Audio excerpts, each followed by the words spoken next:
Assalamualaikum, salam perjuangan. Selamat datang ke Ahyat Ishak Show.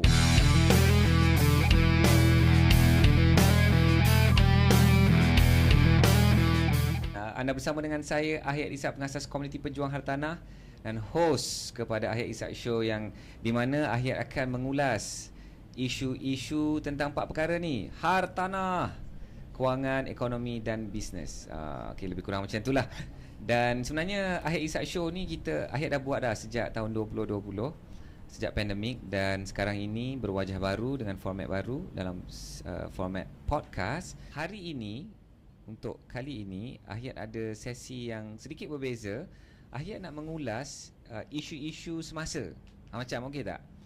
Kerana hartanah ni dia ada banyak isu-isu semasa. So Ahyat pun dah dimaklumkan oleh tim untuk tanya korang, untuk segmen ni nak panggil apa ni? Dalam Ahyat Ishak Show ni, dia tetap sama podcast kita, tapi dia ada segmen khas untuk mengulas isu-isu semasa yang tengah viral ke, tengah panas, yang baru diumumkan dan sedang merebak di media. So Ahyat nak panggil macam apa? Berita hartanah. Nanti kita tanya saya punya co-host. Untuk segmen ni Ahyat ada co-host. Alhamdulillah Allah hadirkan co-host. Beliau katanya ada nama, tapi apa-apa pun, inilah dia segmen yang kami nak bawakan kepada anda. Dan dalam setiap kali kami nak mengulas berita-berita hartanah ni, Ahyat mungkin akan pilih 2 atau 3 isu-isu semasa dan akan bawakan kepada anda semua, dan kami akan ulas, dan harapnya ini memberi manfaat kepada semua pendengar dan penonton. Tapi sebelum itu, mari Ahyat nak menjemput co-host Ahyat. InsyaAllah, manalah tahu, doakan akan menjadi co-host tetap di Ahyat Ishak Ahyat Ishak Podcast Berita Edition. Berita Hartanah. Okey, tuan-tuan dan puan, berikan tepukan dan lambaian kasih sayang di mana saja anda berada di seluruh dunia, to the one and only Azim Sulaiman. Thank you sir. Ada supporters di belakang. Seluruh dunia sedang bergema tepukan tangan. Lain macam. Okey. Apa khabar Azim? Alhamdulillah sihat. Ayat, apa khabar? Alhamdulillah, sama-sama sihat. Dan Ahyat sangat rasa bersyukur. Semalam Ahyat ber-PM dengan Azim. Azim, jom Ahyat nak buat satu segmen khas. Kita nak kupas, ulas isu-isu semasa, isu-isu panas, viral atau tular. Kita martabatkan bahasa. Martabatkan bahasa isu-isu tular. Isu-isu dan tular. Azim cakap ons. Inilah antara sebab saya sayang sangat Azim ni.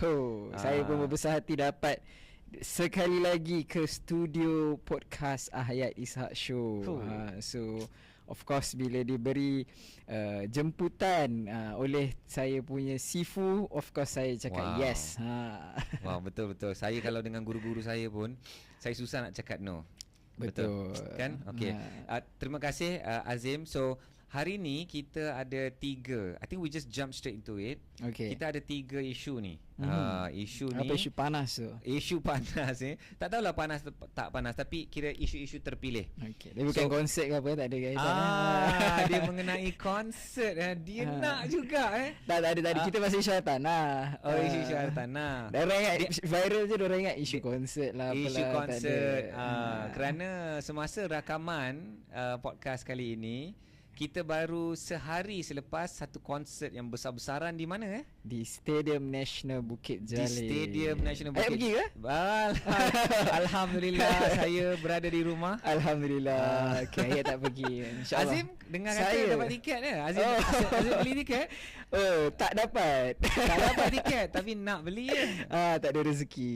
Tapi itulah akhirnya, kita sedang merujuk kepada konsert Coldplay lah. Satulah yang saya perasan, konsert ni dia betul-betul menyatukan rakyat Malaysia. Dia macam sukan lah. Dia macam sukan, tapi tak macam sukan. Tapi berada di satu stadium yang selalu tempat dianjurkan tempat-tempat sukan. Kalau sukan pun belum tentu dapat tarik banyak crowd macam tu. Penuh satu stadium. So apa yang kita belajar tentang isu Coldplay punya konsert ni? Satu, seluruh rakyat Malaysia bersatu. Kenapa? Bercakap tentang isu ni. Dan kita boleh lihat dua kumpulan besar lah. Ada yang sangat-sangat tidak setuju, ada yang sangat-sangat setuju. Faham. Ada tak kumpulan atas pagar? Ada. Ada juga kan, Ada macam juga. Macam kau nak pergilah, kau tak nak pergi lantak kau. Macam aku tu. tak kisah kan. Tak kisah. Apa isunya? Okey, mungkin aku ada 3 kumpulan lah. Okey. And itu nombor 1. Nombor 2 ialah their ability to create raving fan. I mean, you like it or you don't like it, kita kena belajar sesuatu lah, kerana kita pun ada dakwah kita. Betul. Macam mana kita nak buat orang sampai tertarik, sampai boleh berebut-rebut bayar Beribu-ribu harga. berapa? Beribu-ribu harga tiket dia. Berapa harga Paling tiket murah apa itu 500. Oh, Azim 500. tahu tiket dia harga 500. Okey, saya tak tahu harga tiket tu. Sebab lalu dekat social media tu suka ada dah. So Azim kira target market lah untuk iklan-iklan Oh, tak lalu dekat social media. Tak lalu. Dia yang selalu dia terpelihara. pergi program ilmiah Islamik. Alhamdulillah. Selalu keluar program-program ceramah. Maulid ke. Alhamdulillah. Ceramah, ya, betul. So RM500 tu kira paling murah. Dia paling murah 500. 500 And then ke yang 700. paling mahal pun ribu-ribu lah. Ribu-ribu And lah, katanya 1000 boleh lebih. pula ada secondary market Yes. yang dijual. Betul ke? Belas ribu ada ke? Ada, cuma tak tahulah ada yang sanggup beli tak dengan harga tu. Dahsyat, Orang panggil dahsyat. scalper. Ya? Scalper orang panggil. Oh, scalper. Okay. But whatever it is, bagi saya lihat benda tu sebagai satu Bulat benda yang tiket. kita kena belajar. Because kalau kita ada satu message atau dakwah, contohnya sekarang ni kita nak berdakwah ilmu hartanah. Macam mana nak create raving fans? Macam mana nak create so much buzz? Everybody talk about you. And dia pun bukan setahun dua, dah berapa banyak tahun ni kan. Betul. They create loyal fans and they can travel all around the world and fill up stadiums, menyebabkan seluruh rakyat Malaysia ni bercakap tentang diorang. Good, I mean bad marketing. Sampai bawa ke parlimen. Sampai bawa ke parlimen. So akhirnya kerajaan pun meluluskan. So I don't know, maybe apakah pandangan anda? Anda boleh tuliskan dalam ruang komen. Kami meraihkan semua pandangan anda. Betul. Tapi itu setakat pandangan Ahyat lah tentang itu. Any comments on since you brought it up? Nakal je. Kita orang sebelum ke udara, kita dah cakap dah, sekarang ni kita kena kupas topik-topik trending. Panas. So Ahyat nak cerita pasal hartanah lah. Tapi macam mana ni? Apa yang tengah panas sekarang ni? Coldplay. So dia bawa juga isu ni. Okay. Azim, what do you think about this issue?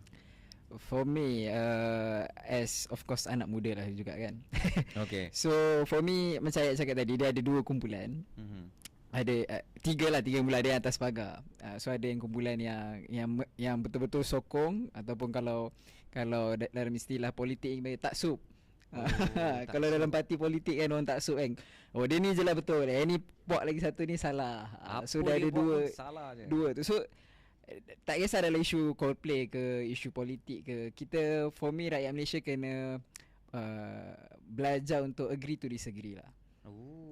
So sebab maksudnya kalau you kata konsep ni tak boleh pergi, haram apa semua, saya tak nak petikai lah dari segi hukum tu. Kita serah kepada yang lebih bakar lah, ustaz, mufti. So kalau you rasa konsep tu tak boleh pergi sebab apa benda tu dosa, salah di sisi agama, then you tak payah pergi. Tapi kalau orang tu nak pergi, terpulang kat dia lah. Itu dosa dia. Terpulang kat dia tak lah. boleh. Kita sebagai orang Islam, kita kena memastikan kita pun ada peranan berdakwah. Dia nak masuk, dia masuk topik. Ni dia memang Tapi itulah maksud saya dari segi tu lah. So agree to disagree lah. Agree to disagree. I guess that is a tanda satu masyarakat yang matang. Masyarakat yang matang tu dia boleh bercakap secara terbuka, tidak beremosi. Betul. Dia bagi tahu fakta, pendirian masing-masing. So I guess this is the way forward lah kan. So I guess in a way the third thing that we learn is kita raikan, maksudnya kita bercakap banyak tentang konsert ni, maknanya kita meraihkan isu ni kan. Maknanya yang setuju ke tak setuju ke. So apa kesan dia kepada hartanah? Dan kesan daripada ekonomi. Dan kesan dia kepada ekonomi alright. So kita nak dah terbuka cerita pasal Coldplay tu. Now kita nak segue, kita nak masuk kepada isu hartanah lah So Ahyat ada jumpa satu artikel ni, dan kalau boleh tunjukkan bagi mereka yang sedang menonton di YouTube, boleh lihat lah apa yang ditayangkan di skrin. So artikel ni diterbitkan 21 November. Nanti semua artikel-artikel ni kita akan bagi di show notes. Di show notes. Dekat description YouTube. Dekat description Channel. YouTube. So anda pun boleh lihat. Dan ini diterbitkan di New Straits Times. Dan ni sebenarnya satu surat daripada surat Hafirda Akmal. Bukan surat layar. Hafirda ni lecturer Faculty Management and Information Technology lah. Tapi dia bukan cerita tentang IT ni, tapi bercerita tentang kos hartanah. Dan tajuk dia, Azim, dia sebut ni, make it easier to own homes. So saya tertarik bila tengok artikel ni, Azim. Kerana immediately bila saya tengok tajuk ni, saya nak tahu siapa tulis lah. Faham. Okay, so it's not from NST itself. It's a letter Public from opinion. a reader. Okay, from public. Okay, and which is good. A letter from the public tu dia seolah-olah dia mewakili masyarakat. Okay, so kita nak tengok apa yang ditulis lah. Okay, kedua, setiap kali saya tengok saya nak faham tajuk ni, make it easier to own homes. So ada beberapa soalan yang bermain di fikiran saya. Okay. Who should make it easier to own homes? So kat sini saya tiba-tiba tertanya, sebenarnya tanggungjawab siapa yang nak memastikan rumah itu lebih mudah untuk dimiliki? So bagi Azim, rasanya siapa yang tanggungjawab siapa sebenarnya untuk memastikan rakyat Malaysia lebih mudah memiliki rumah? Kalau dalam artikel tu dia ada cadangkan siapa dia yang sebenarnya dalam artikel ni dia just menyebutkan situasinya semakin susah. Situasinya semakin susah. Situasinya so semakin dia susah. lebih pada artikel tu lebih pada menyatakan isu keadaan semasa. Maknanya artikel ni menyatakan sekarang ini susah nak memiliki rumah. Atas faktor? Atas faktor, yes. Okay, good. Okay, ini cerita dia. Penulis ni dia bercerita hujung tahun 2024. Ini pun menarik. Ahyat pun sedang buat kajian ni, macam mana dia jumpa data ni. Dan Ahyat meraihkan data dia, tapi Ahyat pun ada data Ahyat sendiri. Di hujung 2024, purata harga rumah dijangka mencapai 438, boleh tak zoom? 438,000. Ni dah paling zoom. Okay. Dan berdasarkan data untuk maximum affordable house ialah 228,000. So data ini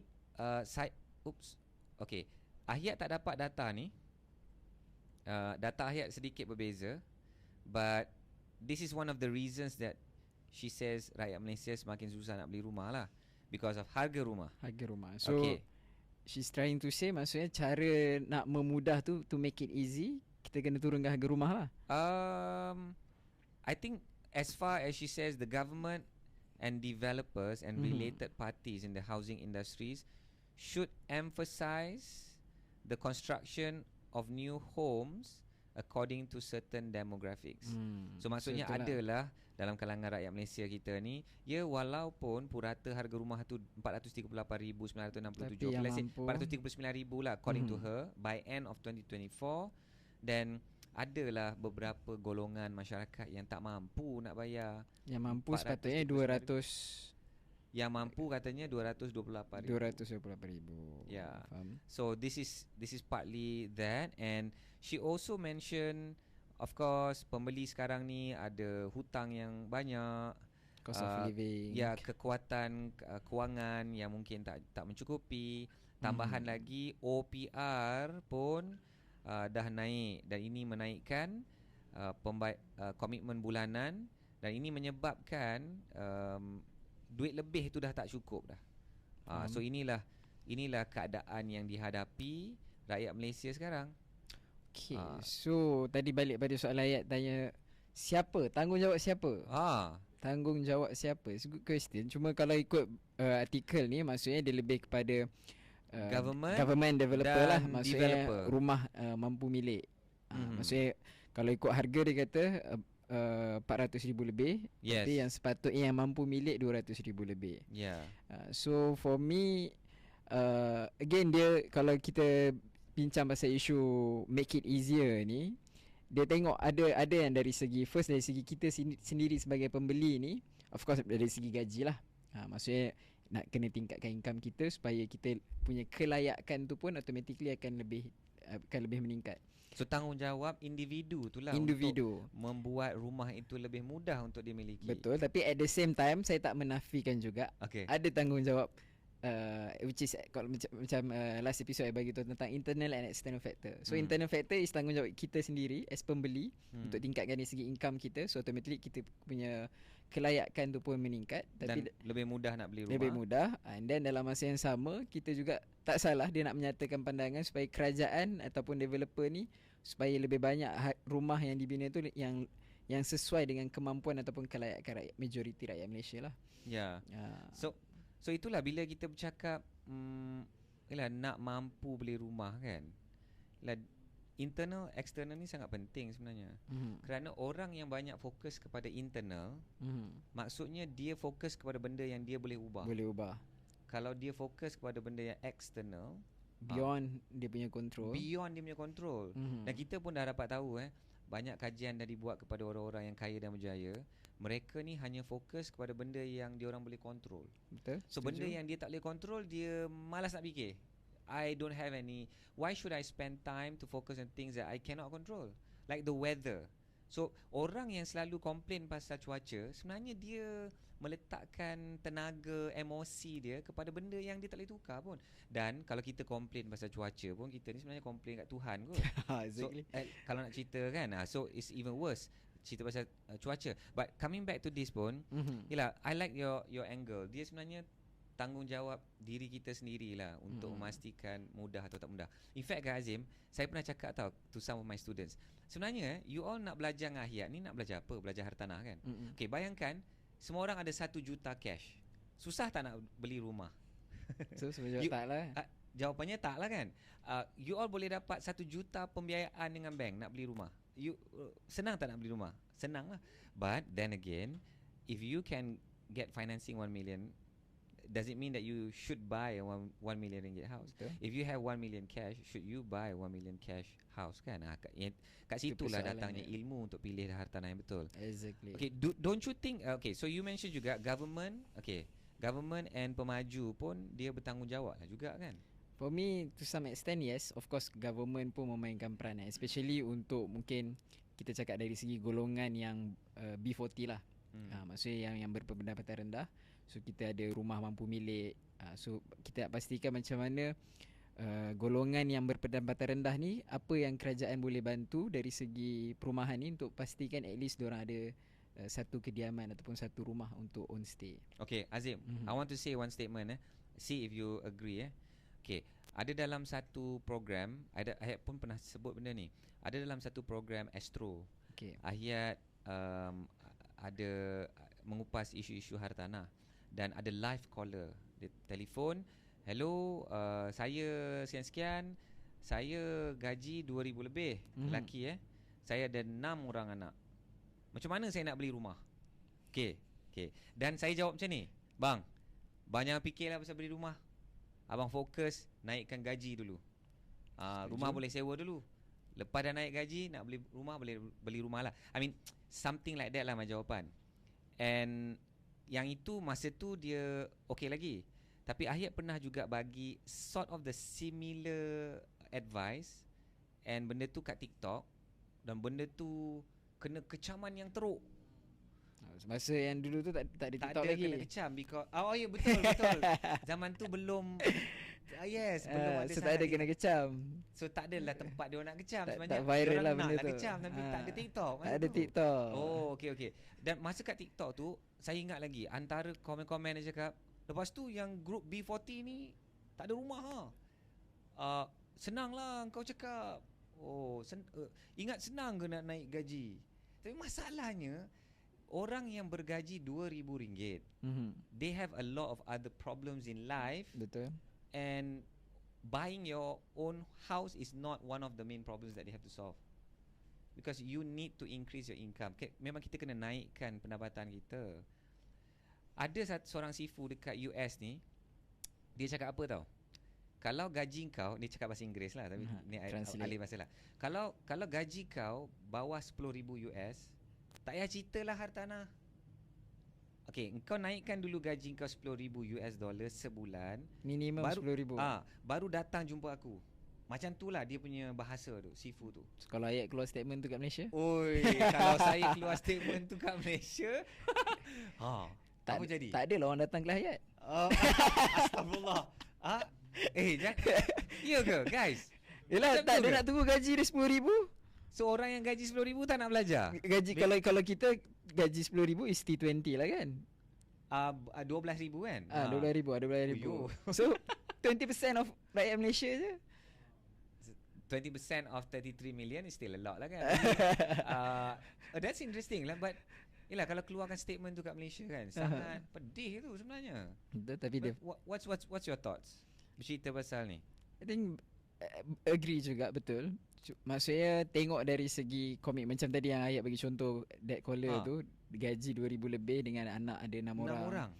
So saya setuju lah. Maksudnya tak perlu pun dia nak ada rumah. Maksudnya rumah untuk dia beli. Cukup dengan sekadar sewa dulu untuk permulaan. Dan bila dia punya financial dah stable, dah dapat naikkan income, so baru fikir untuk beli hartanah lah. Ya. In fact itu selalu kita advise dalam itu pun yang betul, kita selalu advise. sebab tu kewangan tu. Itu sebabnya saya bila setiap kali dengar ucapan belanjawan, bila kerajaan umumkan apa-apa polisi tentang ekonomi, bagi Ahyat itu adalah indirect policy for hartanah. Because rakyat Malaysia ni, kerajaan perlu bantu rakyat Malaysia ni dapat akses kepada pasaran ekonomi, pasaran kerja atau perniagaan. Kalau ekonomi itu semakin besar, semua rakyat tu akan dapat akses, dan bahagian rakyat itu pun mungkin akan lebih. Dan apabila rakyat tu mendapat kekuatan ekonomi yang lebih, dia tahulah nanti nak menguruskan hartanah dia. So that's why I always think apa-apa planning tentang ekonomi tu is an indirect to property lah. Alright. So bagi saya lah kan, kalau government dengan pemaju ni, adakah adil kita nak cakap pemaju dia kena pastikan, dia kena bantu. Okay, tengok balik skrin pemaju just look at the title lah, make it easier to own home. So tanggungjawab tu jatuh kepada pemaju. So bagaimanakah pemaju nak memastikan rakyat Malaysia lebih mudah memiliki rumah? Okay, zoom out balik. I mean for you kan, orang muda kan nak beli rumah. How can pemaju nak bantu Azim nak beli rumah? Kalau dari segi sekarang kita tengok, which is dah implement, mostly kalau rumah direct pemaju kita beli ada ni lah, free MOT, free legal fees. Tu for me itu secara tak langsung pun indirectly membantu untuk orang muda untuk memiliki hartanah lah, sebab entry cost tu dah dapat dijimatkan berbanding kalau you beli subsale lah. So itu antara salah satu cara. Tapi cakap dari segi soal harga rumah tu sendiri, for me setuju, tak fair kalau kita nak orang kata standardize semua developer. Setiap kali dia bangunkan projek tu, harga rumah tu kena rumah yang mampu milik, sebab dia depends on location juga. Kalau contoh dia nak bangunkan projek tanah dekat dengan KLCC, takkan dia nak jual harga dekat kawasan Kajang ke. So of course dia punya price tu akan berbeza based on dia punya location projek tu. Yeah. So sebenarnya Azim, you touch a good point. Mampu milik ni, harga mampu milik ni sebenarnya ramai orang ingat benda ni fix. Betul. Sebenarnya benda ni adalah banyak faktor. So menyebabkan harga rumah mampu milik is actually a dynamic figure. Betul. So Selangor lain, Kedah lain, Sabah lain, Terengganu lain, Johor based lain. Based on cost of living. Okay, based on cost of living, based on income, median income. So kat situlah bila kita nak cakap berapa harga rumah mampu milik di Malaysia, kalau dikatakan dalam artikel ni, kalau 200. Boleh zoom balik, 228,000 kan. Okay, kalau Ahyat tengok kat dalam satu lagi artikel, artikel ni, okay. So boleh tengok ni artikel Property Guru, dia mengatakan bahawa harga mampu milik malah kajian Bank Negara Malaysia mendapati rumah di Malaysia sangat tidak mampu milik dengan harga median sebenar berbanding harga maksimum median yang perlu ditawarkan 282,000. Okay, so we are getting different numbers from different articles lah. But I guess it's quite consistent dengan apa yang dikongsikan oleh penulis ini. Harga mampu milik itu around 228,000. 228 kalau ikut bank negara 200 maksimum dia 282. 82. Dan ini pun sebenarnya tak adil because kita meletakkan 282,000 harga mampu milik di Malaysia.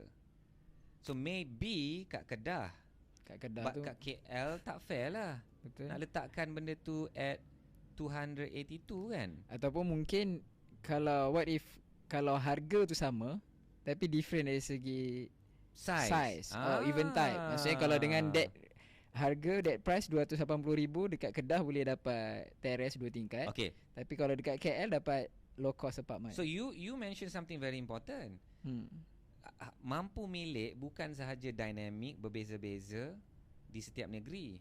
In fact, setiap daerah, dalam setiap daerah pun tidak setiap lorong dan jalan itu pun sama setaraf. Okay. Okay. Now we're talking about another angle.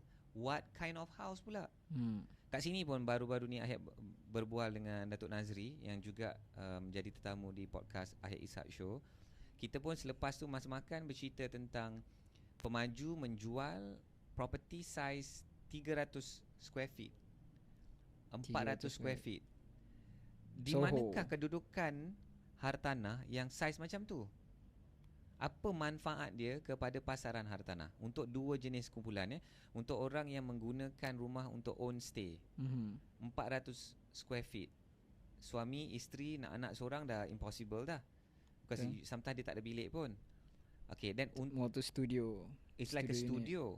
And then if it is a product for, if it's not for own use, then it's a product for what? For investment. Dan berapa pula rental that you're expecting from this kind of products kan? So it's very good. Azim sebenarnya mengambil satu perspektif. So harga mungkin sama. Dekat KL 280,000, dekat Kedah 280,000. But what type of property pula? Apa jenis hartanah? So what do you think you can get for 280,000 in Malaysia? In KL?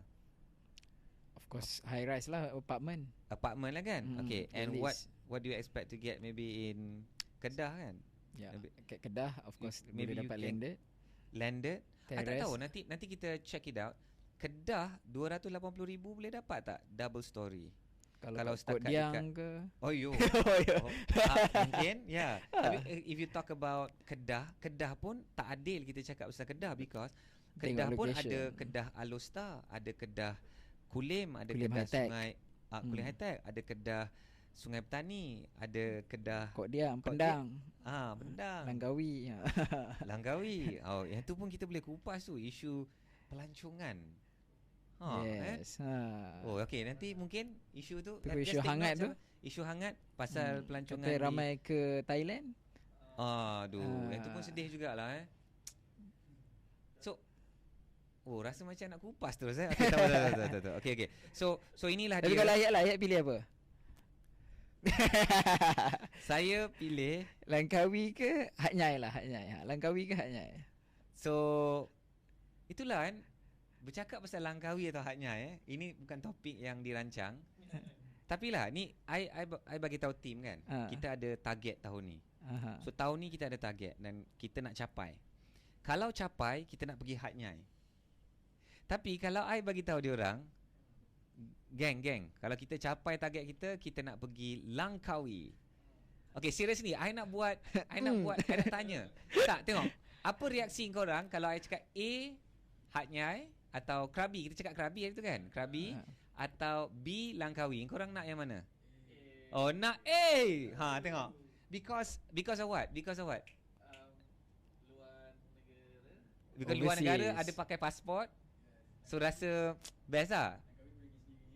Langkawi boleh pergi sendiri. Oh, so kalau bos nak bawa, baik bos bawa ke Krabi kan? Alang-alang kan. Bos belanja. Azim, kalau Azim? Hat Nyai.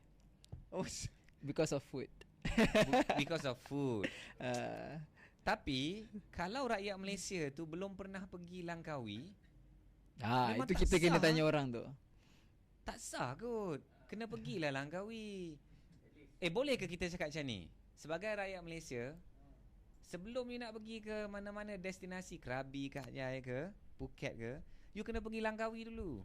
I tak agree. Tak boleh. You tak setuju kalau I menteri I akan cakap, saya wajibkan rakyat Malaysia dahulukan pusat-pusat pelancongan di Malaysia dulu. Inilah nak nama patriotik, sayang negara, kita kena kempen cuti Malaysia dulu. Tapi Hazim tak setuju. Siut dah. Nanti kita kupas. Nanti kita kupas next. Nanti kita kupas. Biar tergantung. Saya rasa ada penonton atau pendengar kita ni yang tapi kalau orang Langkawi terus tak tengok orang Langkawi, nanti dia orang potong part ni, dia hantar kat geng-geng Langkawi. Kau tengok Mamat ni kalau datang Langkawi, blacklist. Blacklist. Tak, saya lah. You. saya kenal dia baru saya tak kenal dia lagi. Tak nak mengaku. Okay. So macam itulah coming back to this, the situation is make it easier to own homes. I think the point that I want to make is tanggungjawab siapa untuk membuat rumah ini lebih. So kalau ayat punya ni, senang jawapan dia ialah lihat diri kita lah. Lihat kepada benda yang kita boleh ubah. Okay, I like what you said. Pemaju ada tanggungjawab dia. Dia kena bina rumah yang betul. Untuk macam kata siapa nama ni, bismillah, Hafirda. Kata Hafirda, I totally agree. Dia kena memastikan bina rumah di yang sesuai, yang sesuai untuk demografik tertentu. I totally agree. Because rumah ni, katakan kalau harga tu dah betul, mampu milik, tapi jenis rumah tu pun tak betul, orang tak nak beli juga. Sebagai contoh, location dia, sepatutnya, I would have thought rakyat Malaysia dia berminat nak landed property. Nanti kita akan tengok the third article lah. So kalau tak bina landed property di certain areas lah, then maybe mungkin rakyat tu pun tidak akan berebut nak membeli rumah mampu milik tu. Betul, I agree. Kan? Sebab itulah kita macam bila kita bagi pandangan, of course kita akan senang macam ayat selalu cakap lah, perkara paling mudah kita salahkan orang je. Kita put the blame lah. So kita akan cakap, okay, ni patutnya tanggungjawab pemaju, tanggungjawab kerajaan. Tapi bila hakikatnya bila diorang dah buat rumah mampu milik tu, cuma dari segi location lah pula, mungkin 200,000 tapi location, kalau contoh dekat Selangor ni, dekat Kuala Selangor, dekat Jeram. So siapa pula you nak beli ke walaupun dapat harga tu? So you akan bising pula, harga dah okey tapi location. So dia manusia dia takkan puas lah. And it doesn't solve the problem. Okay. Yes, exactly. Kalau pendengar dan penonton follow perbincangan Ahyat dengan Azim, sebenarnya kita dah kupas 3 benda penting ni mengenai pemilihan hartanah. First is, okay, kita cakap pasal harga tadi, sebenarnya harga lah. Lokasi. Betul. Lokasi dia kena betul. Jenis hartanah di lokasi itu kena betul. Jenis maksudnya high rise, landed. Yes. Dan harga mesti betul untuk jenis rumah yang betul, untuk lokasi yang betul. Tiga-tiga ni betul, go for it. Barulah supply and demand to match. Sebab kalau kita tengok property unsold pun ada big issue. Next week pun Ahyat dah susun unsold property itulah. But it's very good that we talk about these 3 things, because location pun is very very important dalam kes ni kan. So kerajaan dah bina. So I guess maybe this article tak ditulis oleh seorang yang mungkin pengkaji hartanah. So we respect this letter. Betul. But basically adalah angle yang lain selain daripada hanya bercerita tentang harga. Kita kena cerita tentang jenis hartanah. Kita kena cerita tentang lokasi juga. Kalau lokasi, harga betul, lokasi dah tak betul, orang tak nak beli. Akhirnya membazir duit kerajaan. Kalau kerajaan subsidi ke, membazir kos dan usaha pemaju, and betul. Rakyat pun tak nak. Okay, but last thing I wanted to share before we go to the next topic. Saya pun terfikir tau, kita selalu mendesak pemaju turunkan harga. So mungkin itu antara satu solution untuk memudahkan rakyat Malaysia itu membeli hartanah, kan? So is it fair kita ni selalu mendesak pemaju untuk turunkan harga, kan? Because saya memikirkan, kalau kita pergi pasar, kalau kita tak puas hati, ikan kembung sekarang berapa harga Saya pun dah ada. Ya, saya nak tembak pun saya takut jauh sangat tersasar. RM15 Harga ayam je. lah, harga ayam sekilo.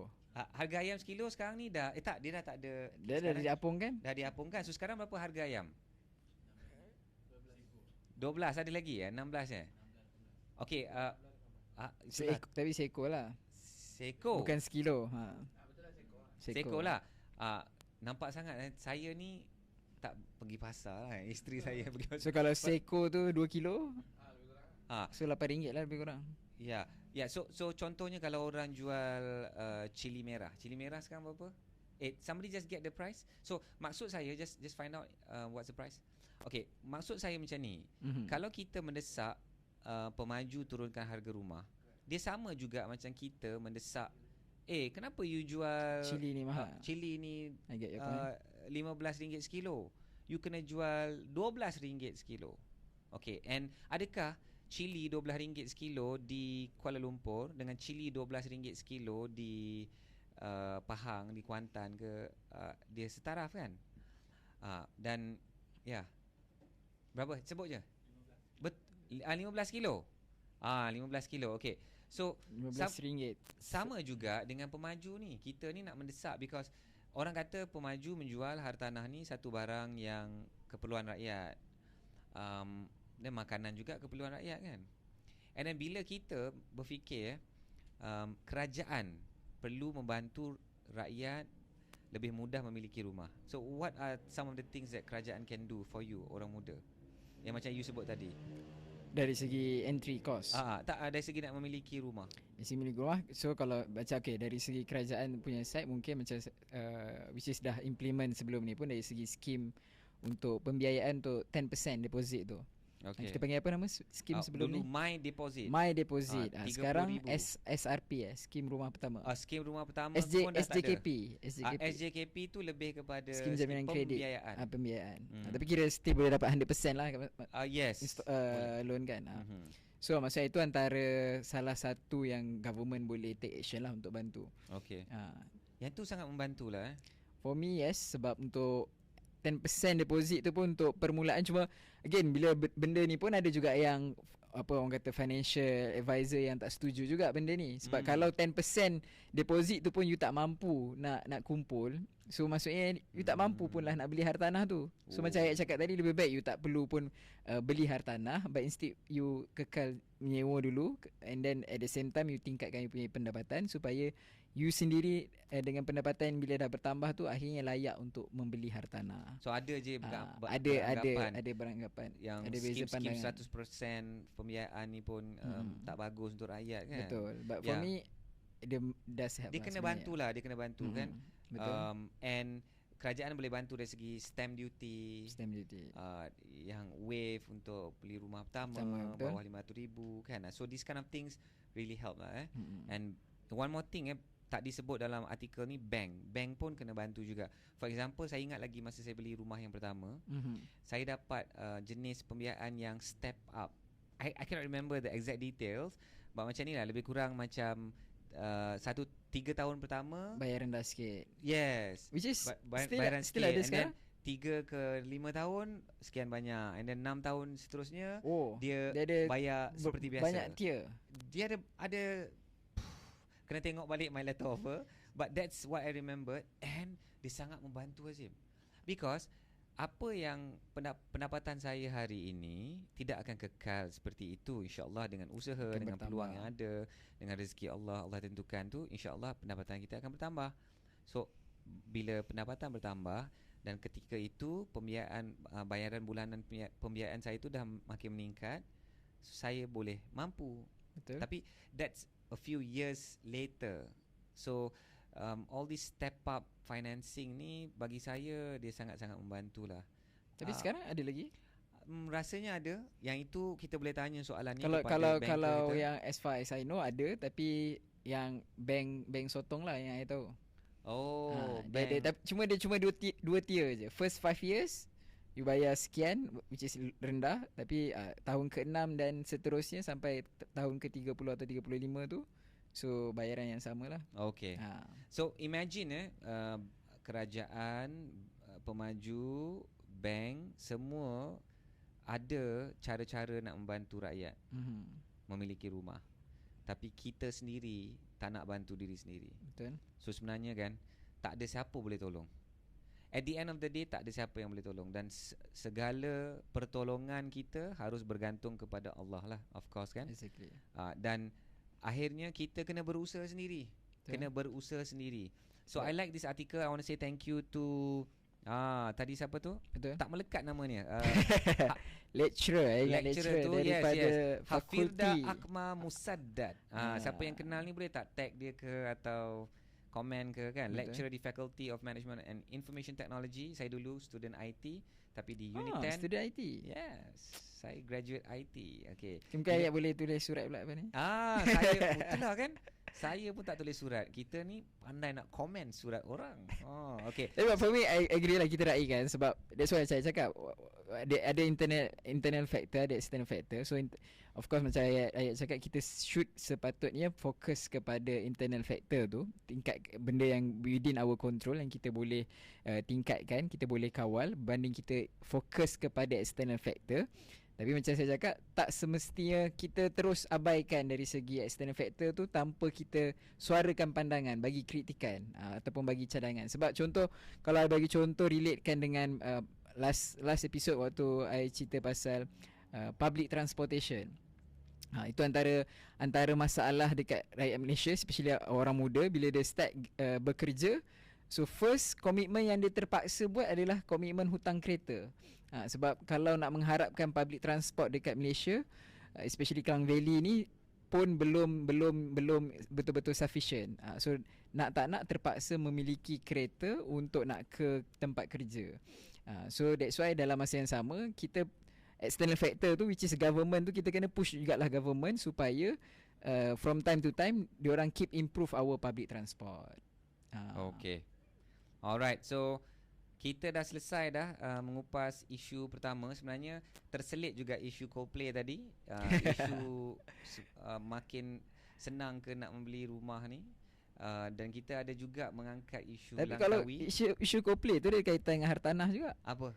Sebab dia sponsor kapal untuk sedut sampah dekat Sungai Kelang. Apa nama dia tu?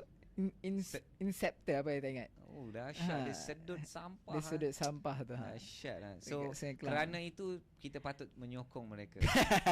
Bukan. Dia ada kaitan hartanah. My point dia ada kaitan hartanah. Apa kaitan hartanah? Sebab itu kan sampah di sungai? Projek under state government untuk bangunkan Selangor Maritime Gateway. So dia nak bangunkan perumahan di sepanjang kawasan pesisiran Sungai Kelang. Actually kan kita kena cari balik. Okay, Tim boleh tak kupas ni isu sungai-sungai. I tell you kita ni kita rakyat Malaysia ni kena menghormati sungai lah. Betul. Macam kalau kita pergi ke negara-negara Eropah yang memang dah lama maju lah kan, diorang punya hormat kepada sungai ni. Macam kat Jepun dia tidak boleh membuang apa-apa ke sungai. The rivers are so clean. Tapi untuk kita, sungai ni dilihat sebagai tempat nak melempar, pembuangan sampah. Membuang. Kalau the worst part is, kalau buka kedai kat tepi sungai, bukan dia nak bagi pengunjung menikmati keindahan sungai. Dia akan membelakangkan sungai supaya apa? Dapur berada di tempat yang dia boleh zoo. Dia ada satu sistem automatik. Dia buang je ke dalam. Cut cost. Cost efficient. So itulah nilai-nilai yang kita belajar lah. No, it's wrong, brother. Betul. Sungai ni sepatutnya kita nikmati. Sepatutnya pengunjung datang menikmati sungai. Yes. Kita pula dah di blok. Itulah ni cerita pasal sungai pula. Kenapa kita cerita pasal sungai? Pasal Coldplay tadi. Pasal Coldplay. Dan apa kaitan dia pasal Sungai Maritime. Actually, Selangor I tell you brother, if we can clean up our rivers, sungai kita cantik, sungai kita bersih, semua tu boleh menjadi aset kepada negeri, aset kepada satu-satu kawasan. Betul, setuju. Because rumah yang ada pemandangan yang indah, dia luar biasa. Value dia pun lain lah. Value pasti akan lebih.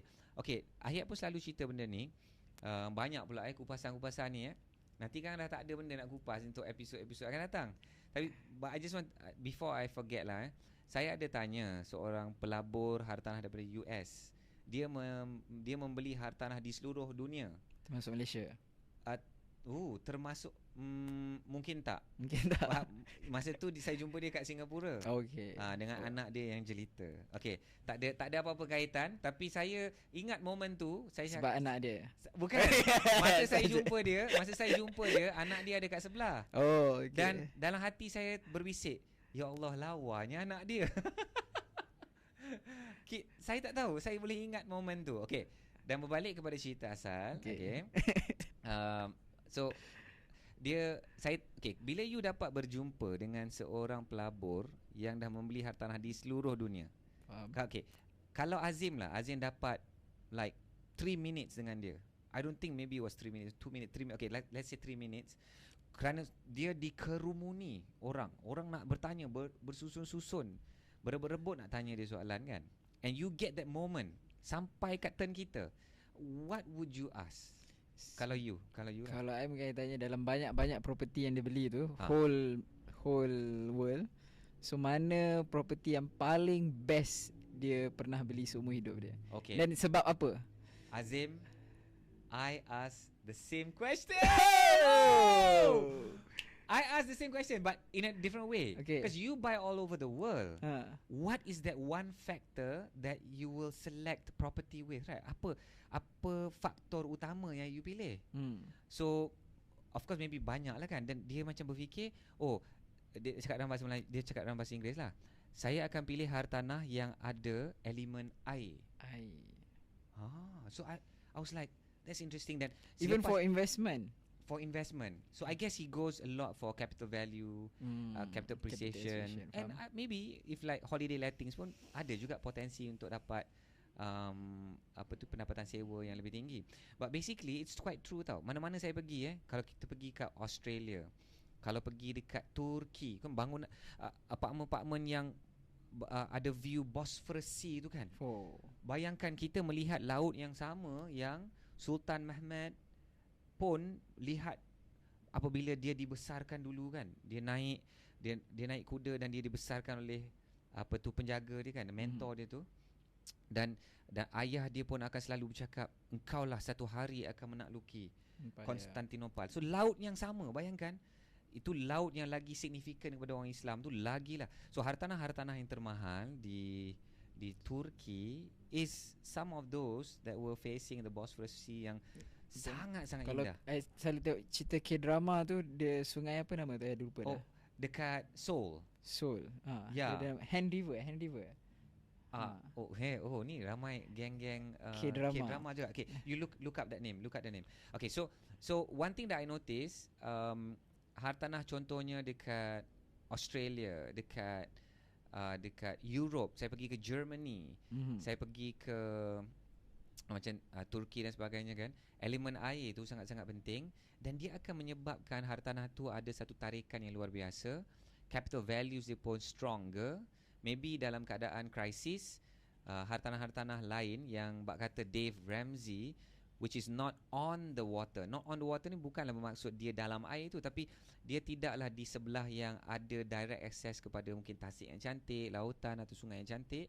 Mungkin dia kat belakang-belakang sikit. Mungkin itu capital values dia tidak dapat hold dengan lebih mantap berbanding dengan hartanah-hartanah yang betul-betul ada elemen itu.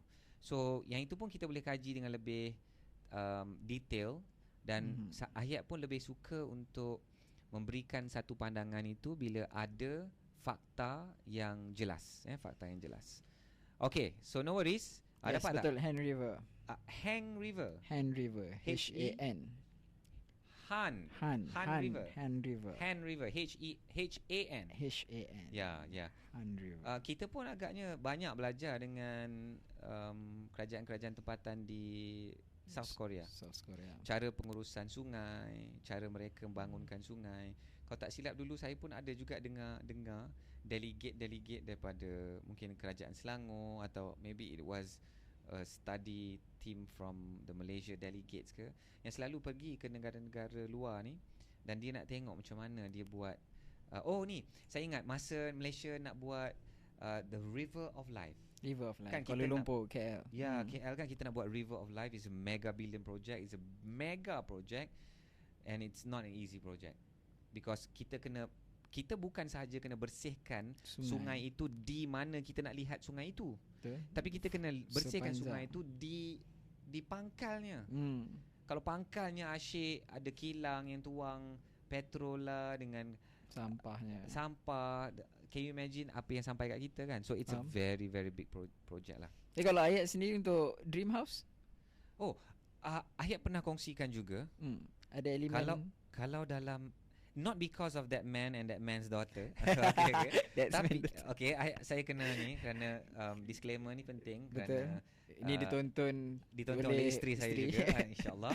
Okay, saya kalau dalam mimpi dan dalam mimpi tu dalam rumah idaman, the view is always water. So I don't know, sometimes I don't know, is it laut, but it's sungai. like a big lake. It's like a very big lake kan. Yang penting ada water lah. Ada water. So it's definitely not river, but it's either a very large water body like a Lake or lake lah. I think it's a lake lah. Thanks for asking that, man. So rumah idaman untuk Azim, sama air ataupun hijau. kehijauan kan. Sebenarnya hutan. kehijauan tu pun mahal loh. View hutan simpan, gunung contoh. ke. Gunung ke. The energy that you can get. Betul. One place that I can immediately remember is saya pergi melawat seorang sahabat. Dia ada apartment dekat Metropolitan Square. York. Kan nama dia. Dekat Damansara Perdana. Damansara Perdana. So some of the units yang bukan facing Dash Highway Malangnya, yang bukan facing bukit tu, malangnya mereka face bangunan lain yang akhirnya ada Dash Highway lah. Okay, so ramailah resident yang menentang masa itu, tapi akhirnya dibina jugalah. So kat situ the other side yang facing the bukit memang best, Azim. Time tu pula saya pergi macam baru lepas hujan. And then dia Boleh masih imagine. ada macam hujan rintik-rintik. And then dia rasa, imagine that's your house and that is your view every day. Kan? Tenang. So kalau kita nak dapatkan view yang cantik, kan, kita kena tingkatkan kekuatan kewangan supaya kita boleh pilih, kita boleh beli rumah-rumah macam tu. And Ayat pun nak sebut lah berapa pula harga ketenangan. Kan kita dapat ketenangan. You buka sliding door, you buka tingkap, daripada living room you dapat kehijauan dengan anginnya, dengan kalau Bunyi hujan pula air, kalau ada terjun ke kan. sure. Kalau ada air terjunnya, okay, why not kan. Okay, nak letak benda tu berapa harga dia? Betul. So adakah you expect harga rumah mampu milik? Of course lah, rumah tu tak boleh nak jadi rumah mampu Betul. milik kan. Because application. semua orang nak benda tu, demand tinggi, tapi barang macam tu pun sangat kurang. Betul. Of course it's going to be very expensive. So meletakkan value kepada hartanah tu pun sangat-sangat penting lah kan. How do you put value on ketenangan? Boleh tak kita pergi ke Lotus, pergi ke Aeon, atau cari, bang hari ni ada tak jual ketenangan? Saya nak belilah. Saya tak tenang, maka saya nak beli. Ada tak yang RM10 punya ketenangan ada tak? Ada dia bagi kan. Ais. Bukan Ayat Isak Show lah, tapi ais lain tu. Okay. Itu no. Itu pun orang beli juga. Itu orang beli juga. Itulah yang dia rasa. Atau you pergi ke Hat Nyai boleh beli weed. Kat Malaysia tak legal lah, kat sana legal. Okay, so barang yang tak legal kat Malaysia, tapi kalau kita pergi ke tempat yang legal, maka benda tu legal lah. Benda tu legal, kita ikut tempat tu. Kita ikut tempat tu lah. Okay. Tapi balik topik ketenangan tadi. Tu okay, just joking lah, gurau. Gurau. Kita di dalam Ahyat Isak Show podcast ni tidak pernah tidak pernah endorse mana-mana penyalahgunaan. In fact, it's a very serious problem lah. Betul. In fact benda ni pun kita boleh kupas in maybe some of the future events, future podcast. Boleh tak tuliskan? I think dadah is a big musuh lah, musuh yang sangat-sangat besar kepada orang-orang muda, because dia merosakkan lah. Okay, kita tak nak tersasar jauh. Okay. Azim ni dia buat saya tersasar lah. Guys, kalau kita terlajak, bukan salah Ahya. Terbukti bukan salah saya. Okay. Maybe, I don't know, we have another 2 topics lah. But let's see we can cover this second topic. Ni topik yang viral ni. Tim boleh tak tunjukkan di ruang okay. Ini gambar ni betul-betul lah melekat lah guys. KPKT akan terus gempur bilik sewa sarang burung. Ini Astro Awani diterbitkan bulan lepas, Oktober 19. Dan kalau banyaklah media-media ni, tapi the next one is, what is this? This is how much rental for Sinar. that room? Okay, Sinar, nanti kita tengok Sinar dia tunjuk ni. Gambar ni saya tengok, saya rasa macam mak-mak ni hero siut. Dia betul-betul gempur kan.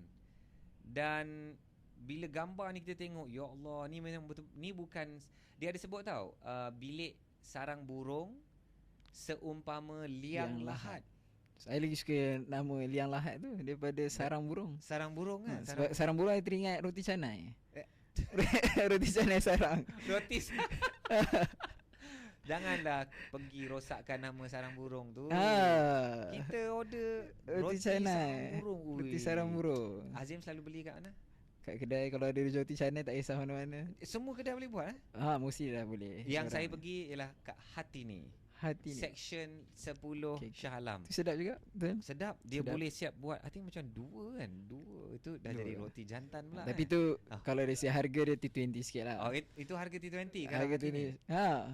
RM3 salah Okay, kalau kat tempat lain? Kalau kat tempat lain RM2.50. RM1. Tapi tak sampai RM3 lah. Tak sampai RM3 lah. Kalau roti kosong RM1, so telur 2 biji RM2. Sebiji RM1 telur dia. Tak, dia ni seni nak buat. Tapi harga dia dengan rasa dia tu worth it lah for me. Berbaloi. Saya kalau betul-betul ada benda yang penting dan saya tahu akan lewat lunch, memang saya akan cari roti canai telur 2 tu. Telur mata 2, telur goyang. Saya pernah ni kisah benar. Saya pergi nak beli nasi lemak dekat RNR Awan Besar, Kesas. Okey, betul tu. Saya cakap tu.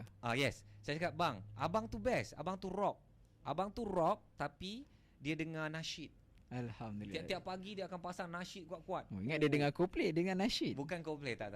Dia macam saya dengar selalu dengar nasyid. Okay. Alright. So saya cakap kat dia, "Bang, saya nak ni dengan ayam dan saya nak telur mata.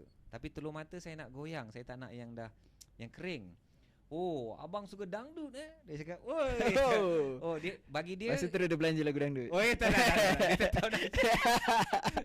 Tapi dia cakap, ni nama dia ialah telur dangdut. Kerana kuning dia tu goyang lagi. Okey, so kita dah boleh lah, sebab menteri dah bagi nama tu sarang burung rumah tu. So kita brandingkan balik roti canai tu roti dangdut. Roti dangdut. Aduh. Okay, so macam okay. Berbalik kepada ni kan, isu ni. Okay. So I think this is, dia sebenarnya mengejutkan rakyat lah. Okay, what was your first reaction to this article bila viral? I think it was last month and dia bertubi-tubi kan keluar kan. Dia kalau sejujurnya dia bercampur bau lah. Okay, sebab for me of course kita bagi kredit lah, sebab that government take action untuk rumah tu. Of course kalau baca artikel tu dari segi safety, kalau tak silap saya dia kata RM300 sebulan. Okey, untuk liang lahat ni. Untuk liang lahat ni, untuk kubur ni, bagi kubur je. Ingat cerita Piramli itu kubur. So untuk kubur punya saiz ni harga dia RM300 sebulan.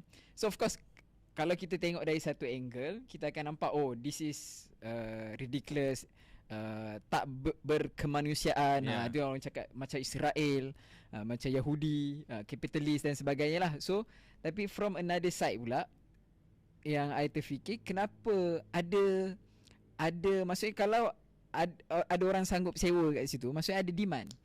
So kalau ada supply tapi tak ada demand, so tak jadi juga. So maksudnya orang willing to pay RM300 tu for that kind of size kubur tu, adakah disebabkan kalau nak sewa size yang besar tu, yang bilik yang selesa, kalau contoh ada apartmen 3 bilik, so nak sewa satu bilik tu mungkin tak dapat dengan harga RM300 tu. Mungkin paling minimum contoh RM600. So dia tak mampu, maksudnya tak ada pilihan. So RM300 yang dia mampu, dan itulah harga, itulah size yang available. So no choice. And tengok the condition of life lah. Sangat horror lah. Sangat horror kan. Kita sendiri pun tak tersanggup lah nak masuk ke liang lahat ni. Betul. Tapi itulah yang dia ada. Pilihan ini sahaja yang dia ada. Dan dalam artikel ni Azim, dia sebut satu unit rumah tu, satu unit dia ada 38 kapsul dalam satu premis. 38 keranda. 38 keranda. Tapi dia bukan rumah, ada shop plot kan. Dia buat dekat yang shop ini, plot I think. Yang ini yang mana? Yang ni I believe is shop plot lah. Shop plot unit kan. So dia just tambah partition. Kalau lihat gambar ni, dia adalah dia macam exhaust fan ni kan, untuk pengudaraan. Betul. But the main issue is keselamatan. And in the case of kebakaran. Betul. Yeah. So I like this angle. Kita nak bercerita tentang no choice. And bila no choice, maksudnya ada permintaan untuk benda-benda macam ni. Betul. Ada demand. Kalau ada supply tanpa demand, tak jadi. Tak jadi. Benda ni pun wujud kerana ada supply. Ada demand. So supply tu wujud. Betul. Agak-agaknya yang mana datang dulu demand untuk benda ni ke supply untuk benda ni? Kalau kita belajar dengan sifu-sifu business, demand lah. So Demand you tahu bila you nak buat set up a business, so you tengok apa opportunity, apa demand orang. Yang ada demand tapi supply tak cukup, so kita buatlah that business. Kan maknanya demand tu dah ada. Demand tu dah ada. So tapi supply kurang. So kita as a entrepreneur, as business owner, kita pun wujudkan supply tu. Okay Azim, untuk kes macam ni kan, ini kita sebut apa ni? Demand for what ni? What is the demand actually? Demand untuk living kan, untuk maksudnya mungkin diorang just tempat berteduh, just at least mungkin yang diorang mampu satu, and then at least memang untuk tidur. Sebab mungkin diorang pula, I tak sure lah kalau yang dari segi tenant tu, yang duduk kat situ tu, diorang punya background macam mana. Mungkin diorang kerja memang pagi keluar subuh, pukul 12-11 malam mau balik. So memang just for untuk nak tidur je semata-mata. Macam kita kalau pergi travel lah, kita pergi travel. So sometimes macam I, kalau personally, I lebih prefer hotel yang taklah terlalu budget dan taklah terlalu mahal. Sebab hotel tu kita just nak spend untuk mandi, nak solat, tidur, tu je. Betul. Sebab kita lebih fokus nak pergi travel, nak explore that tempat. So buat apa nak sampai hotel mahal-mahal. Bukan yang kita nak spend kat hotel tu whole day. So rasa rugi kalau spend mahal lah. Tu for my opinion lah. So mungkin macam itulah juga untuk orang yang pilih demand ataupun nak sewa this kind of bilik ni, sebab just untuk dia nak rehat, nak tidur. Lepas tu besok bangun pagi sebelum subuh ataupun pukul 6-5 pagi dah ulang balik rutin yang sama untuk bekerja. Dan ada juga yang cakap ada juga yang cakap even this condition lebih baik daripada condition dia kalau dia dekat negara asal dia. So kita pun dah tak terbayangkan lah macam mana keadaan dia di negara asal. Mungkin tak ada pun electricity ke, I don't know, maybe tak ada clean water, running water. Tapi yang ni at least ada a shared bathroom dan sebagainya. But my personal feeling masa baca benda ni, sejujurnya saya terkejut. Dan walaupun Ahyat ni dah dalam bidang hartanah, melabur hartanah 20 tahun since 2003. Sekarang ni 2023 dah 20 tahun. Dah mengajar hartanah sejak tahun 2012. So itu dah 11 tahun. I've seen property in Malaysia, outside Malaysia, whole world. And kita tahu keadaan macam workers hostel. Kita tahu keadaan dia macam disumbatkan dengan double decker dan sebagainya. Kita pun tahu. But bila terdengar ni satu unit ni boleh 38 kereta, dia macam seolah satu shock. And I suddenly felt macam I'm so naive. Macam why didn't I know this before? Macam how come I missed this part of development hartanah yang sangat ekstrim ni? Bagi saya ni sangat ekstrim lah. For me, tak berperi kemasan. betul. Yang tu kena fikir jugalah kot kan. But if the foreign workers dia orang pun sanggup kan, dia orang sanggup bayar. Dia orang pun in fact maybe happy because dia ni ada satu konsep community tau. Co-living lah konsep dia. Macam co-living. So walaupun 38 keranda tapi semua kawan-kawan dia. Okay, on the flip side, dia ada juga capsule hotel. Betul? Capsule hotel stylo Milo weh. Ayat pernah stay kat Yes, capsule saya tu? duduk hotel capsule. Saiz keranda juga ke apa? Tidak, dia sedikit berbeza. Itu juga mungkin satu idea yang saya nak bawa juga kat Malaysia, which is what we call the hybrid. Which is smart hotel. Smart hotel. Yang kita mungkin masuk tu full height tapi tidur tu capsule. So dia tidaklah rasa terlalu sempit. So Ayat tak rasa lagi lah pengalaman macam ni. Saya belum rasa pengalaman yang keranda betul. Saya dah pernah. Azim pernah? Capsule You tu. pernah? Dia actually konsep sama lah kalau kita tengok katil double decker. Cuma konsep dia tertutup. You bayangkan katil tu double decker tapi dia tertutup, ada dinding apa semua. So macam tu lah. So dia betul-betul size single bed punya size. So memang I pernah actually 2 kali. Satu dekat KL, satu lagi dekat Johor, masa pergi Johor. So yang dekat KL tu masa first time tu dia excited lah juga sebenarnya. Sebab dia ada lampu-lampu kat tepi tu, ada cermin. Lepas tu depan tu ada small TV berapa inci, I think 18 inci apa. So dia excited juga sebab macam waktu tu baru yang masa dekat KL tu I think 2019. Sebelum COVID. So time tu baru lagi dekat Malaysia. So rasa excited benda tu. Cuma bila dah tutup lampu tu nak tidur tu, dia rasalah juga macam orang kata sesak tu. Sebab tu claustrophobic tu kan. sebab dia macam terperangkap macam tu. So tapi at least itu just for one night lah. Tapi kalau macam ni berhari-hari bermalam-malam, this is their life. Kalau kontrak dia 2 tahun 3 tahun, maybe this is how they live kan. Memang kita membayangkan kemanusiaan tu satu hal, and then the living condition dari segi kebersihan, Masya Allah, dari segi baunya macam mana pula kan. Ya Allah, kalau tengok gambar ni. And then dari segi keselamatan lah, dia safety. Bila tak ada jadi apa-apa, memang kita tak rasa macam ni isu yang kritikal. Betul. Tapi bayangkan okay guys, bayangkan kalau kita tak bongkarkan situasi ni. Tapi tiba-tiba kita minta dijauhkan, tapi bayangkan kalau kebakaran and menyebabkan kemalangan nyawa, ada orang meninggal, ada orang mati. Time tu, can you imagine how the whole nation will react? And benda ni pun akan mendapat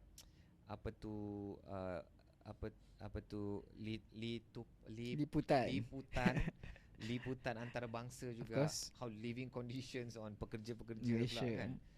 Can you imagine the media mess that Malaysia is going to be in, right? So at least kita pun dah bongkarkan lah isu ni.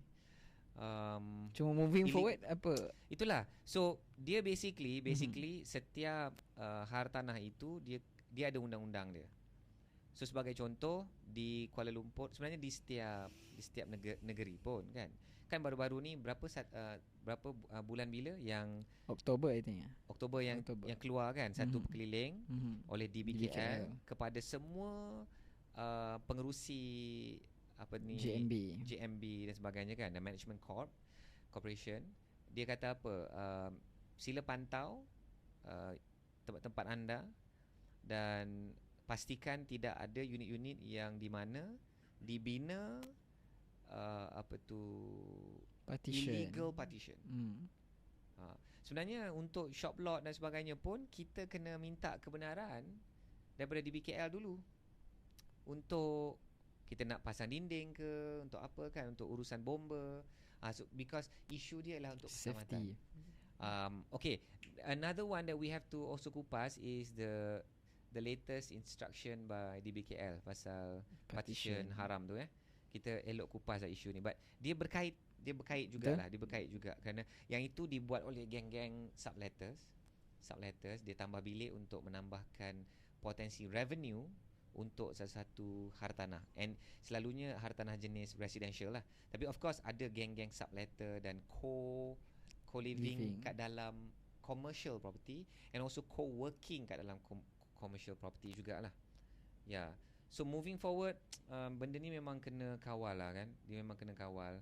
Bayangkan bila satu unit tu, kalau satu unit shop lot, biasanya satu unit shop lot tu mungkin ada berapa pekerja? 10 pekerja kan. Yang ni dia ada 38 orang yang duduk di situ. So can you imagine dia punya keadaannya kalau contohnya kalau tempat-tempat yang ada lift. So elevator lift ni kan dia dah dibina berdasarkan kapasiti yang dijangkakan kan. Kapasiti bertambah, of course ada wear and tear. Wear and tear lift ni sangat-sangat mahal. Antara kos yang paling mahal untuk maintain kat mana-mana apartment, betul. So benda-benda macam tu. And then can you imagine penggunaan air, elektrik, and then I don't know, is there going to be social impact kepada that area kan? Agree. Bila ramai kita membayangkan orang warga-warga asing lah yang duduk macam ni kan. So kalau pun dia buat dekat shop lot tingkat atas, ada yang shop lot yang 4 tingkat. Kalau dekat tingkat atas sekali kan, and kita bayangkan tingkat 1, 2, 3 pejabat, tapi di tingkat atas tu tempat asrama pekerja macam ni kan. Bagaimana pula perasaan pekerja-pekerja yang bekerja di tingkat-tingkat bawahnya kan, yang akan berkongsi tangga. Bukan kita melihat mereka ni sebagai satu kumpulan yang hina, tapi adakah itu akan menyebabkan risiko rasa tidak selamat dan rasa tidak selesa juga kan. So benda-benda macam tu pun kita kena kupas kan, lah. Dan mungkin juga to some extent boleh bagi kesan kepada, kalau ini contoh kalau shop lot, tapi kalau contoh dekat residential mungkin boleh bagi kesan kepada harga hartanah dekat that area. Yes. Memang 100% betul. Bila kawasan itu majoritinya dihuni oleh foreigners, then of course your grade A tenants doesn't want to enter there. Betul. Kawasan-kawasan macam tu kan. So I'll give you an example, like for example dataran automobil dekat section 15 Shah Alam kan. So apa tu, the apartment yang walk-up apartment tu yang kat sebelah belakang yang dekat dengan IDCC kan. Yang itu kat atas tu semua jadi workers hostel. Kan kat situ pun kawasan itu section 15 ini sebenarnya diapit oleh kawasan-kawasan kilang. Industri Yeah. So naturally you would expect all those apartments to, siapa tenant dia? It's confirm demand semula jadinya adalah daripada pekerja-pekerja kilang itu, and pekerja-pekerja kilang itu adalah pekerja-pekerja warga asing. I tell you, you berani ke pergi kat area tu waktu malam pukul 10 malam, 11 malam, pergi kat jalan sorang-sorang, especially kat belakang tu. I'm not saying that they are bad people, faham. Mereka ni penjenayah, tetapi kita sendiri rasa macam naturally rasa macam janggal di negara sendiri. Betul. Because kat situ dah jadi port dia. Of course kat bawah-bawah tu hanya adalah kedai-kedai runcit sikit, ataupun ada macam mekanik kereta, kedai bengkel, adalah kedai makan Melayu yang kat depan sikit kat ujung tu. But for example the banks are on the opposite side of dataran automobil, where tak ada tempat-tempat yang dijadikan hostel-hostel ni sangat. Macam secret recipe at one time kan kat situ. So betul apa yang Azim lihat, benda ni akan memberikan kesan kepada nilai hartanah itu dari sudut inilah, penggunaan dia nanti. So itulah tapi mostly for this case foreigner lah dia punya tenant dia, penghuni dia. Most likely foreigner lah. Rakyat Malaysia ni pun tak sanggup kot duduk macam ni. Paling teruk pun dia orang boleh duduk dengan parents lagi. siapa parents yang ada dekat bandar-bandar. And I think it doesn't come to this lah. Maybe orang-orang kita dia boleh lah macam sewa bilik, atau sewa bilik yang ada double decker bed. But I really don't know, brother. Ada kemungkinan juga orang kita ni pun ada yang macam ni. Tapi saya cakap tadi saya demand, supply and demand kan. Supply and demand. So I guess benda ni dia akan, kita pun sedang memerhati, Ahiyat pun sedang memerhati lagi perkembangan cerita ini. Tapi dalam artikel yang Ahiyat tunjuk ni, this is the first one that I showed just now, dikabarkan unit ni memang dah diberikan notis. Dah tapi dia diberikan langgar notis, je. tapi dia masih tak buat apa-apa sampai diorang rush lah, sampai turun untuk tu. Okay. So yeah. Alright, so begitulah. Alhamdulillah kita dah berakhir dah segmen apa ni? Azim nak panggil ni segmen apa Hot news. Hot news. Okay, so you guys boleh tak bagi cadangan? Yes, komen. Boleh tak bagi cadangan? Nak bagi apa ni? Kita nak namakan segmen ni apa? Kita nak ulas isu-isu semasa, dan sekiranya anda pun ada isu-isu yang anda nak ketengahkan pun boleh share. Boleh So komen. apa? Mungkin kita nak panggil, Ahiyat panggil Berita Hartanah. Berita Hot News Hartanah. Property Edition. So korang nak namakan sebagai apa? Berita tular. Berita tular. Macam ni guys, Ahiyat nak bagi hadiah. Ahiyat nak bagi hadiah kepada siapa yang bagi cadangan yang paling best. Apa hadiahnya tu? Apa hadiahnya? Dia kena tahulah apa hadiahnya.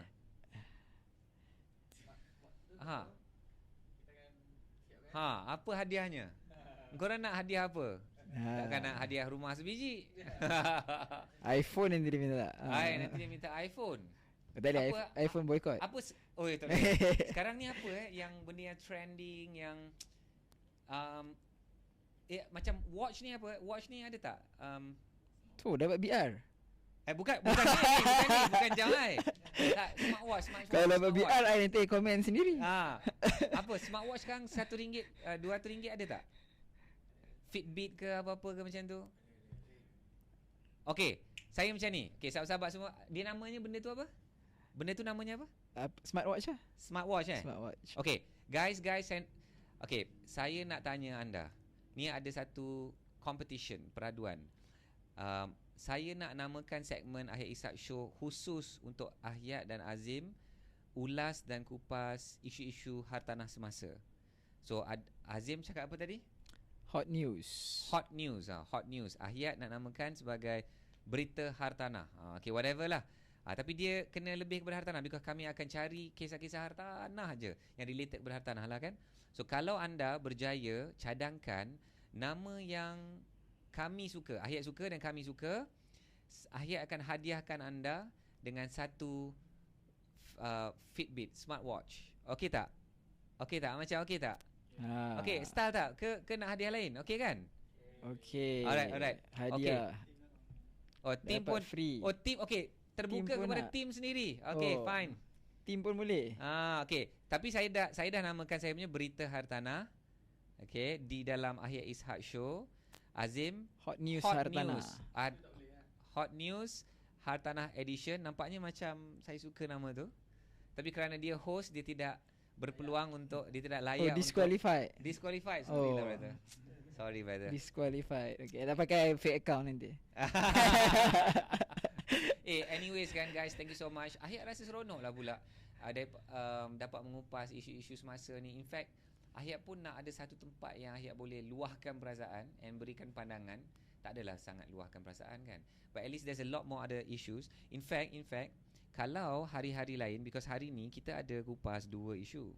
Betul. And kita ada isu-isu selingan kan tadi kan. But Ahiyat juga ada nak ulas isu-isu dari luar negara. Isu-isu hartanah luar negara ni pun sangat-sangat interesting. Betul. Actually I pun terfikir juga macam pasal isu yang hartanah keranda ni, apa liang lahat. Liang lahat. So kalau dekat overseas pula macam mana? Adakah sebab orang selalu macam baru ni kalau viral orang kata apa compare dengan Hong Kong. Ada property dekat dekat KL yang baru siap tu, katanya sama dengan Hong Kong, dia punya crowded dia tu. So dari segi square feet dia apa semua. So adakah ni kena tunjuk. Ini tadi actually I sempat search kat Google tadi. Kalau dekat Singapura, banding kat Singapura dengan harga 300 Sing dollar sebulan. So what type of room rental orang boleh dapat? So mostly I search dapat lah bilik yang sempurna sifatnya lah. So standard I tak perasan dia punya square feet berapa. I just tengok gambar dia, so nampak just standard punya bilik lah. So ada katil, ada almari. So cakap pasal Hong Kong, inilah rupanya. Guys, tengok ni. Boleh tak keluarkan ni slide ni? Bagi mereka yang sedang menonton di YouTube, anda boleh lihat. Dan di Hong Kong, saya kena share. Saya dah terkeluar dah ke? Mana Tapi ni boleh cut nanti. Okay. So whatever it is, anda boleh type Google, anda boleh pergi Cage Homes in Hong Kong. Cage Homes di Hong Kong. Sangkar. Rumah sangkar. And orang-orang tua, ini sahajalah yang diorang mampu.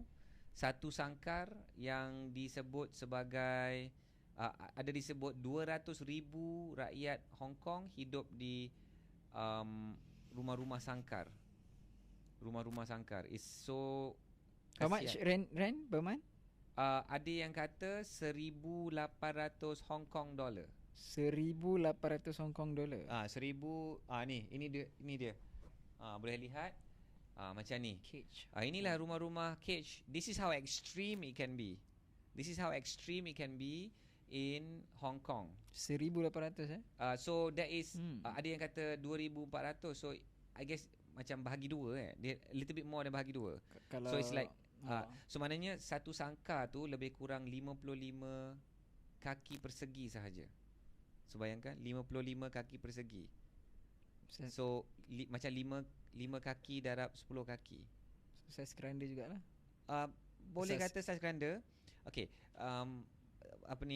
Payung pasar malam 10 kali 10. Ini setengah daripada payung tu. Itulah you punya tempat hidup. Itulah you punya tempat hidup. Boleh lihat kita tayangkan di skrin ke sekarang ni? Kan? It's the worst. It's actually diorang kata kan, cage home ni is worse than living on the street. On the street ni kita terdedah kepada hujan, panas, sejuk, makian orang, kepandangan orang, okay? But it's worse because you are so living in such a cramped area. Faham? Yang katanya boleh jadi 30 to 50 square feet sahaja.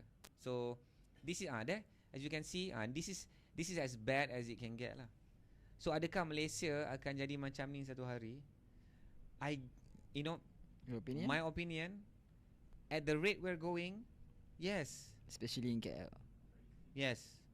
And kumpulan yang paling kumpulan yang paling terdedah kepada bahaya ini adalah orang-orang tua. Orang-orang tua.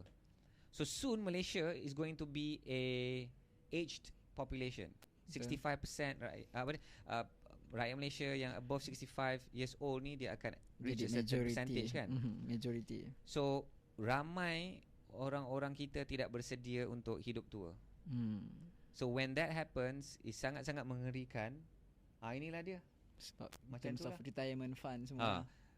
Bayangkan kalau ini berlaku in Malaysia, kita boleh ke arah ini tau. Memang sama-sama je lah gambar keranda tadi tu. Macam lebih kurang sama je kan. Cuma dia cantik sikit, ada langsir tu. Dia ada langsir je. Dia lebih besar sikit lah daripada keranda tu kan. Maksud Azim keranda tu lagi teruk daripada cage home ni. Maknanya Malaysia lagi teruk dah ke daripada. So kita menang lah, juara. Ada benda part ni kita tak nak juara. Kita tak nak juara. Itulah tuan-tuan dan puan. This is an interesting topic.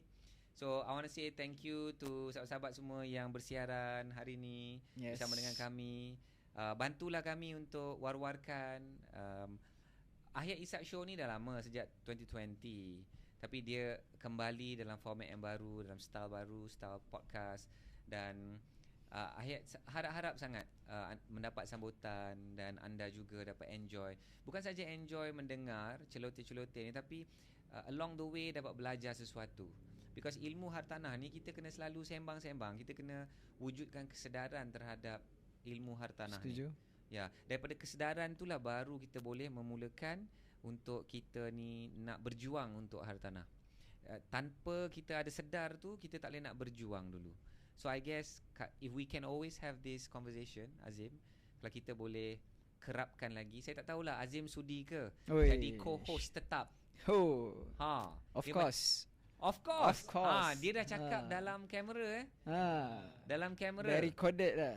Dalam recorded. Dan masa kita mula tadi pun Azim cakap yes, no problem untuk kita co-host.